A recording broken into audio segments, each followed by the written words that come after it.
starting in 5 seconds. Mr. Chairman, sir, I rise to support the demands of the Minister of Education, Social Welfare and Culture. I have always stood for certain values. Education has always been a moving spirit in the reconstruction of the nation. In all the developing countries of the world, the national leaders have always been the students of the universities. Educated men are like drivers of a bus who can see farther away than the driver of the car. I have always pleaded that there should be uniformity in education. Education should be within the easy reach of everybody. I say this because there are a number of public schools and everybody cannot afford to get public school education. There should be compulsory education up to the age of 14 and the boys and the girls regardless of caste, creed or religion should be screened and provided all help. Equal opportunities should be given to all sections of the community. Education is the greatest instrument for national integration. It is the greatest force behind the new education program of our Prime Minister. Educational institutions are like workshops where characters are built and minds are molded. We want men of character. Therefore, education in our schools should aim at developing character.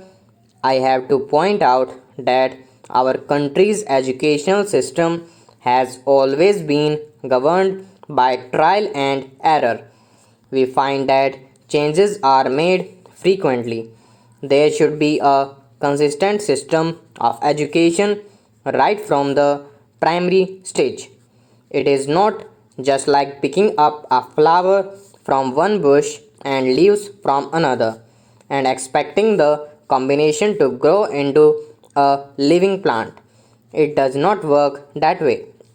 If there is no uniform standard of education, it will be difficult for students of a university in one state to get admission in a university in another state or within the same state. There is also a proposal to hold the Union Public Service Commission examinations in regional languages. I am afraid that with the present fabric of national character based on regionalism, it will be a retarding effect on our national efforts because if Tamil is supposed to be the medium of examination, then a Tamil examiner will always be interested in having the maximum intake from Tamil Nadu. Bengalis will prefer Bengalis and so on. Obviously, it will mean a reduction in standards. There will be no uniformity in the list of the new education program of our Prime Minister, in which the maximum emphasis has been laid on the development of the weaker sections of the society. I would like to know the proposals of the Ministry of Education in this direction for the scheduled castes and scheduled tribes. Have they brought vocational and technical education in the undercharge field of training within the easy reach of the scheduled castes and scheduled tribes? What we know and we find in practice that there are certain sectors where the scheduled castes and scheduled tribes are not at all trained, and although the posts are always invariably reserved for scheduled castes and scheduled tribes, they finally report that no candidate from the scheduled castes or scheduled tribes has emerged. The educational minister therefore will have to say seriously think of having training of scheduled castes and tribes, and for that matter of the weaker sections of the society and the community as a whole in different undercharged field of training, even where candidates belonging to the scheduled castes and scheduled tribes are available in abundance. They report that no suitable candidate is available. That is why I again plead that there should be uniform standard of education throughout the country in all the universities and in all states. Then, if possible, education should be made a central subject. Now I come to the Department of Sports.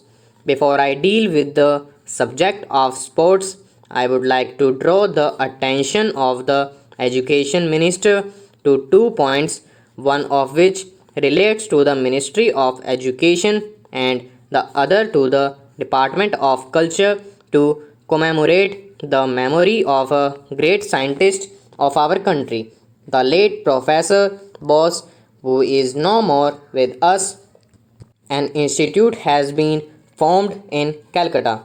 I think the education minister is well aware of the fact that, in spite of the formation of this institute, sufficient funds have not been allotted to it either by the University Grants Commission or the central government to run that institution in a manner which was the dream of the late Professor Bose. I wish and hope that the education minister will take note of it.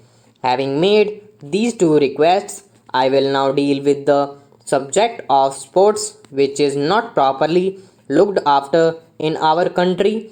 We are a country with one fifth of the population of the world, a country which is well advanced in science, technology, and electronics, a country which is under the leadership of the very able Prime Minister who is well known throughout the world, yet the standard of sports here is gloomy.